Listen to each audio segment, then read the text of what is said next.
Have y'all watched The Clippers? It's on Showtime. I've been hearing people talk about it. Do you know the story? I do.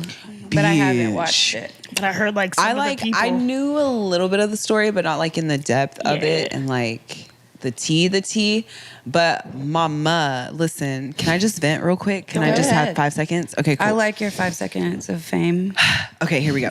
So I was shooketh because first of all, Shooketh? I was shooketh. Ugh. Shooketh. Take me back. Because the girl who set up the side hoe, the girl that did all of this is fucking smart. I was like, baby girl knew how to lock in her future and like fuck some shit up. And I'm proud of her.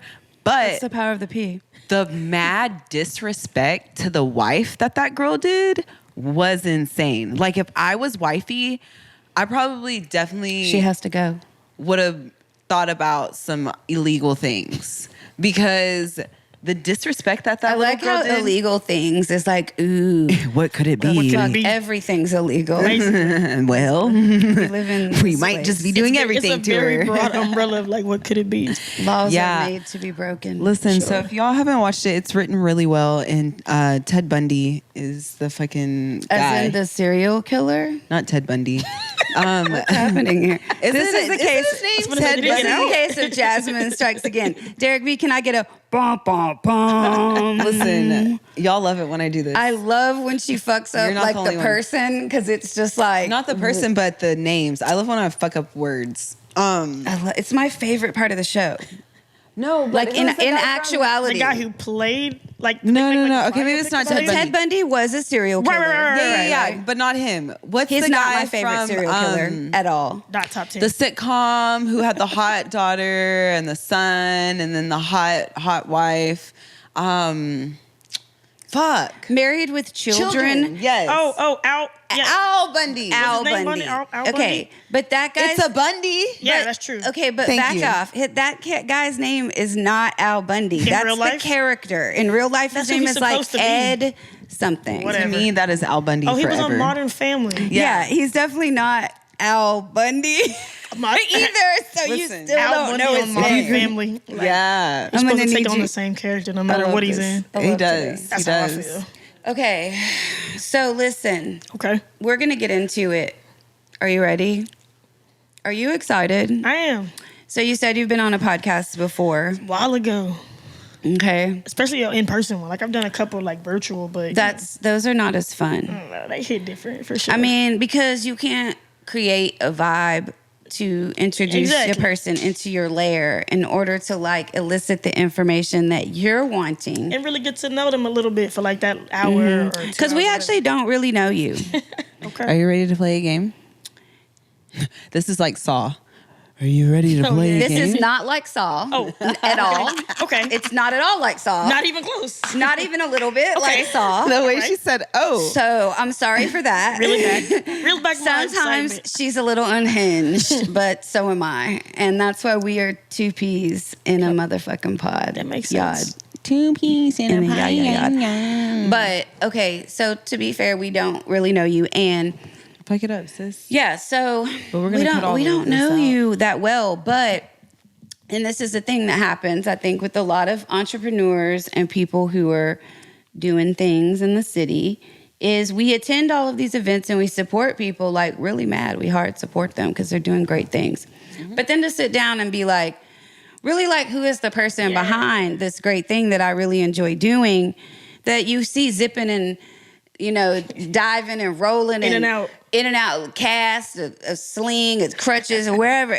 Every time a different thing going on. Very toxic behavior. Yeah, and it's like that. Hey, we know because we host events, and they don't see us either. They'll be like, "Where were you?" And it's like if we weren't in the alley crying and getting high to try to go back in there and like fix a problem, then detaching. Right. Yeah, delusion and then to delusion. Yeah, sure. But the thing is, the best part about these things is that the events are wild. The things that we see behind the scenes, and that's a great place to start. The things we see behind the scenes, people don't really know, because then the feedback is, this was like such a great event. My family really enjoyed this. The content you put out was great. You supported the community. And you're just like, Woo, that's the paycheck. Right. Because they don't even need to know. They don't even need to know that your DJ equipment got burned up and that's why you had to switch to a playlist and you got sand in her equipment from a tarp and your vendor ran out of food and all the things that could happen. This sounds like a real life thing. It sounds very relatable. Like that sounds like something that happened. Yeah, and we learn from each thing and we're always apologetic when things happen and then we fix them, right? For sure. Because you have to have mistakes to be able to. Well, how else do you learn? Yeah. I always tell people, like when we were in school, what did they give us papers full of? Motherfucking problems to solve. And we had to solve them. Problem so solvers listen, from the get. that's just what the fuck we are. And we're like, if there was a problem, I'll solve it. Some people have adapted, other people have not. Yeah. As far as like problem solving. Yeah. They just make the problem worse. Right. They stress about it or they whine about it. Or they stress you about it. People see the food park and they're like, oh, that's event planning is your thing. And I actually despise event planning. I never like just aspired to be in it as the way that I'm in it. So in reality, like my professional job is an urban planner or like a city planner. And so like a simple version of that is the people that determine like the plans and policies for neighborhoods and cities. So all the bad stuff that you see happening, there's a reason behind it. There's a design behind it. And so the profession that I'm in is responsible for that. So are y'all the people that build those pylons in the city that make the houseless people not be able to put up their encampments? I feel like those are more architects than us, but we are the people behind the policy. So like the main thing you've been hearing in Dallas is affordable housing, highway construction, or like bringing down highways. The way that, you see certain enclaves of black and brown people, and then you see enclaves of white people. The different job types, the way like you move in the city. Like 1 minute you feel like it's rainbows and it's the perfect cartoon episode. Next minute it's like, damn. When is this perfect cartoon episode? I want to see that one. Well, you know what's funny? Like when you start out in the cartoon, like the intro, really. Yeah. Oh, we got it. Dallas has a good intro. You're right. For sure. We sell it. They hook you with the intro. Sell it. They do. And We are all rich and into the famous episode, out here on it's Dallas. like, this is kind of dreary. So that's my day They've been doing job. that since the 70s on The Real Dallas, the show. Yeah, no, for sure. We're the extension of that funny bullshit culture. being painted the picture as a child, and then when you like grow up to actually know the true tea, you're like, oh, so this was like real fake. It's like a decade. It's like a century-long catfish, and that's crazy. That is insane. So yeah, that is my actual job, city planner. Like I went to school for it and everything. And, my mom been working at the city for like almost 20 years. So my mom been in local government forever. So she always been pretty adamant about us being like involved and voting and shit. Like I didn't start voting until I was probably like 20. Okay. Even though my mom worked for the city, but also just like as a person from rural Louisiana, of like voting wasn't always a right. So vote in your local stuff. If nothing else, vote locally. And I'm gonna always push that to vote locally. So we always been active in the city. Shit, before the city even had the stadium, before the city even, people just like drove through Arlington. Like, ain't nobody really stopping. Wasn't nothing to see. Wasn't nothing to do. Unless it was rodeo time. Going to Fort Worth, going to the stockyards. Yeah. And so Six Flags. Shit. And so that's the thing. That's the crazy part. There for. I never went to Six Flags as a kid. Isn't that weird? That's so wild. Which is like, it wasn't at the time. I mean, look at it now. At the time, like it wasn't affordable. And my parents. No, it's crazy expensive. But now we have like the little, the whatever, the pass or whatever. But yeah. Before. Growing up as a kid, that you saw the differences.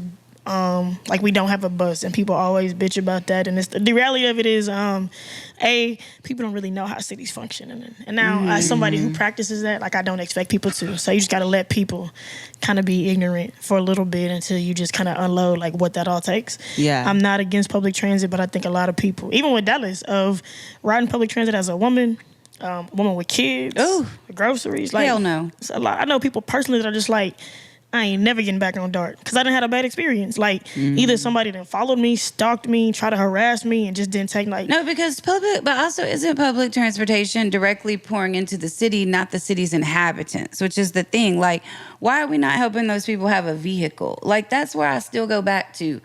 We're doing everything wrong. Everything's just so wrong. Some people don't want to drive. Like, some people. So sometimes I'm like the anomaly planner. Well, I like driving. Pay for their rideshare program, or pay for their Uber. Give them a bus pass to Uber versus a bus pass to Dart. Let people choose the way they feel comfortable to transport themselves, and let the city pay for that. If you want us to work and pay these goddamn taxes, for sure, we need a place to get to work. So on the taxes part, vote locally. Read the props. Read the prop A, B, whatever the prop is, and understand that like public infrastructure. 420 best prop ever. Public infrastructure is a burden that, like with a stadium, cities would rather take on because it's attractive, it's sexy, it's gonna pay for itself rather than public infrastructure. So irritating. Very much so. So you gotta you're trying to undo policies from the 60s. So how do you undo policy, Dee? What do you do every day? Do you go slash tires in the night? Are you out here social That's media? That's what Vanessa does. Are you on Twitter bullying these politicians? I used to be on Twitter really hidden, heavy. Do you have a secret account and you're just out there? What do you do? I'm not secret about it. So again, that anomaly of, we was talking about this when I was in Baltimore. I think I have a privilege that my planning stuff is on the same page as my personal page. The only page is different is the food park and the shit. Because it grew so much that I had to give it its own thing. Because you're you're taking over my life and you're just one of that I do. Basically, you know what I'm saying? So I had to give it its own platform. But you advocate on social media and that works. But it's you show up, and now I can't. I can't fight everything from housing to transit to food access. Right. There are a lot of phenomenal people that may not be classically trained or went to planning school that are doing the work, and there are some people who are out in the front look like they doing the work, but they making the problem worse. So you got to show up for the boring shit. Really, that's a big part of my job of showing up for the boring shit, the city hall meetings and shit council, like that. You should trademark that shit. That's a shirt. That's the next shirt. I'd showing up for your neighborhood. Yes, because sometimes the people in your neighborhood are the main opponents of every little thing that it's not going to benefit them. It's kind of like that saying of with gun violence, well, it don't matter to me until it happened to me. And now that it happened to you, now you gung-ho at every union. You going to the Capitol. But see, okay, let me speak on that because you hit that. So, but I also believe is everybody's not spiritually on a path until they are. And it may take a life event for them to change, to be a Hummus supporter, because all causes need support. For sure. But every cause can't get all the support. So for example, a way you can show up for your community if you don't choose to vote is maybe keep the kids of everybody who does vote so they can all go out and vote that day. Something in exchange, because to me, doing community also means I gotta agree to disagree with the fact that the work you do is important, but me personally, I'm not finna go out and vote anymore. I live my life as an organizer doing that. I was deputized in the city of Dallas and would get people to vote. That was literally my job at one point in a former life. And for me, I think that is now the young people's cause to do. And I want them to do it because that's who should be making the decisions about what y'all want for the rest of the time that I won't be on the planet, right? Because it's your city now. And so what you said, agree to disagree, that's the biggest. But I'll keep your kids while you do that. That's the biggest thing that when you talking about community, and I was thinking about that on my way here, I would never call myself a community organizer. Organizing it ain't my blood. I'm not an activist by trade. But look at God. I'm just doing what I feel like I'm supposed to be doing. But there are people who are actually a prime example with the protest in 2020. I stand behind it 100%. That's not my mission. That's not my ministry. I support people that did it. You know what I'm saying? But you gotta be in a different mindset, and that's gotta be in you and not on you. So in community, you gotta be okay with people not agreeing with you. You gotta be okay with people being on a different page, as long as the collective idea is still progress, liberation, or putting everybody in a different position. So it's voting ain't everybody, and it's not everybody's charge because they see shit ain't shit changing. But also for the people who are, and educate them on who they should possibly be voting for. Lay it all out. Make your own decision, but lay it all out, understanding infrastructure dollars, housing dollars, park board, all of that type of shit. It's a lot. I'm not gonna hold you. It's a lot, and it's you got to piece it. Break it down piece by piece. So that was really the whole reason that I got into planning. I had always noticed the difference of going from one side of Arlington to another. Like you said, my parents had only started coming to Dallas when I started doing this project. my dad go to Fort Worth. Like I grew up in playing basketball in like my school in Fort Worth before I went to Arlington. But my mom, she not a highway driver. She hated, but she come to Dallas. Yeah, she come to Dallas for me, and I appreciate that because like you said before, my parents like they work in Arlington, we live in Arlington. It was all there. They stay in Arlington. Yeah, stay in Arlington, and it was just like it wasn't they wasn't coming to Dallas because it seemed so dangerous. It's just like what's out there. It seems so far away, even now further now, with all like the construction. But what was out there, and do I need to be there, or can I do it here, or do I just not need to do it at all? So it's definitely people finding the big part of it is it's funny that you had talked about the Clippers documentary before, and not referencing that, but like from a sports standpoint of some people just don't want to play their role, and that's just what it is. Like I said earlier, I got into planning because I was fascinated with the way that Black people move. Like, just going from even one end of Texas to another. Like I said earlier, my family is from northern Louisiana, very rural, maybe 500 people. Maybe. What part? Lake Providence. Okay. So it's on the other side of Monroe. And I was fortunate that, I saw rural life, but I saw city life, but I saw like going into the city is still a thing. Going on the other side of the tracks is still a thing. I had a grandmother that did the reverse of, migration, coming from Detroit to the South when everybody was leaving the South to go to the North for opportunity, freedom, so on and so forth. So I'm grateful that, I didn't even know that was going to be my path, but I always had that person or those people that poured into that always sparked my interest. It wasn't ever planned. It was just like a conversation of, we talked about the civil rights at school. Was that you? You was alive? So like knowing that they're alive, but like even maybe like 6 years ago, being able to sit down with my grandmother and like ask her, when that was happening, how did that affect y'all here? She's like, we saw it and we understood it, but we also knew for some of us that was a different conversation. We couldn't necessarily boycott because this is all we got. We can't necessarily put it on the line, you know what I mean? And so my whole thing getting into it was making it accessible to Black and brown people. My first job at the city of Lancaster, it changed my whole perspective because I saw people coming in every day that, I heard so-and-so could do it. I heard this, I heard that. Like you were talking about earlier, I saw people giving up their land for pennies on a dollar because either they was getting pestered so much or it seemed like a good deal, not really knowing, like, just hold on to it or, get the highest value that you can. Or they were steeped in addiction and poverty themselves. Right. Generational poverty is so real. They don't understand the value they even have. And generational trauma is real. You know what I'm saying? So seeing that and wanting to at least be a person that they could come to City Hall and feel like, okay, I actually want to go to City Hall, not just to pay a bill or to, go off on somebody, but like be somebody that they can ask for and like, okay, you're actually trying to help me solve my problem or get me to where I need to go. And that just kind of picked up the momentum of like why I do what I do. I know, when you work in the city, you do have some boundaries on you. You can't do everything you want. There's no creativity in those cities, but it's all about how much you want to pour into it and like what you want to change. So I wanted to change that perception from people, from my desk, from my cube, for what I could do, and that was just educating people of, like, wait, let's not spend no money. Let's not go do all these crazy things. Let's just kind of sit down and talk.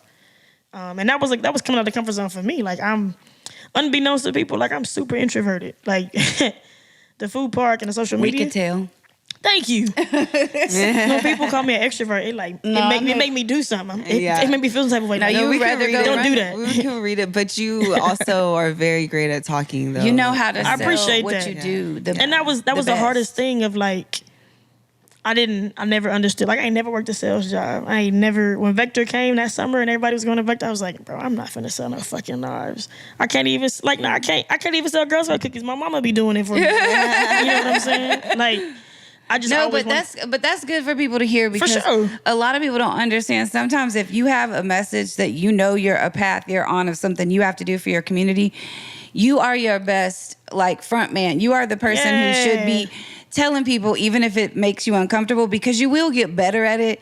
And we've watched you progress on social media, telling your story. And to be fair, your awkwardness and your introvertedness is what makes people attracted to what you're doing, because it works. Nobody should go on there thinking that they need to be a polished, like superstar to help their city. That's crazy. We're all different types of people. Most definitely. So you did that. I do want to compliment on the fact that I think it's big when people can take on a job that might be frustrating for others who want to see a change and know that I can still impact in some way, whatever it might be, minuscule, right? In a sense, because there's so many things going on a grand scale. So many But problems. the fact that you have the patience to sit there and be that person for people to come in moments, I think that's huge. Because people get frustrated and would be like, fuck this. Yeah, all the time. Like, and that makes it easier to like keep the systems that are in place because people, the system is already kind of like designed in a way that we're gonna put them in so many circles, from incarceration, lack of lack of stability, job opportunity, no car, or not being able to afford a car note regularly. Why can't I fix this today? Why can't I have people's answers today? Having to understand that I had to peel back the layers of my profession, of the city that I was in, the context of the people, the person who was here before me or doing the work before me, that this wasn't always a conversation people had. Like, they wasn't coming up here to like be nice. It was already on my mind of, I'm finna come up there and set it off. And I get it. So I had to sit with that, and understanding that like that shit is eating me up. Like, I'm going home every day like, this ain't working. That's what I'm saying. Like, did I just go to school for nothing? Like, what am I gonna do? Type of thing. I feel like that every day as a teacher. You ain't gotta get me into that. No. Your hustle doesn't go unnoticed for sure. And so with that, I created these cards because I wanted it to be simple. People always, besides my mama and probably my grandma, my girl now, even my best friend, like, people don't shout out the girl. Yeah. The girl got the shout out. Hey, purr, big purr. People don't really know what I do. And so I try to make it simple. We was joking about it. Like, I say something different every time. I just make sure I can include community and But people like to play cards. So these cards, talk to me about them. Yeah. So they're not they're not like playing cards, but they're like Nobody gives you the sense of it when you're holding them. For sure. Yeah, like, it looks like it. That was the whole intent. So like they there's different cards that I learned or didn't know when I started my job that I had heard about in school, but they just kind of like glossed over it, and then get into my job of like, okay, they really want us to know. Can Jasmen pull a random one and read it? Yeah. Let's see. Let's learn some shit. Yeah. Do right by the street shit. Do right by the streets. Zoning. Process good one. of determining where some uses are allowed and others are not. Adopted to separate more intense uses, industrial, manufacturing, from residential and commercial uses. Became a tool to segregate communities of color from white communities. Very cool. So like, gotta know about zoning. Even not really knowing anything about planning, even not knowing anything about the city or whatever, you can see it. Like, you can feel it. Now you understand there's boundaries in the city that were created to disenfranchise Black people. Right. And those exact zoning laws go into voting zonings as well, which is who can vote and where, which is how we suppress voters that are Black, which is why voting is whack. Did you see how I rhymed that though? I did that. You gotta get in the but studio. no, I'm not gonna hate on you for the voting. I'm gonna give you love. I think it's everybody's different passion, and I think the way that it was brought on to me of like, that's my civic right. I don't do a lot of other things. No, I agree. I'm gonna do that, and I'm gonna recycle. Yeah, I'm really not a hater. I think the people that are passionate about it, I love these. I love that. And I ain't gonna never push it on nobody. Of like at the food park, we've had people do voter registration. You know what I'm saying? I ain't gonna push it on you. I want you to. You can sit them right there. It's cool. Yeah, I'm not gonna force you into it. Like, that's a big part of like my practice and why I started my own thing, was because I didn't see it, and I knew firsthand that nobody was walking these people through it. People selling a dream of flipping houses and buying property off the tax deed for $1 or $100, and it's all your problems gonna be solved. And I don't ever get into like the technicalities on my story on my page, but maybe later on this year, of the best thing you can do is just learn that shit on your own. Ain't nothing wrong with like having somebody help you, but we only really have one question left for you. Who the fuck are you? I don't know. Can I say the N-word? Is that a thing? You can say Yeah. I think I'm probably the realest nigga doing the right work in the city. Hey. Metroplex, to be honest.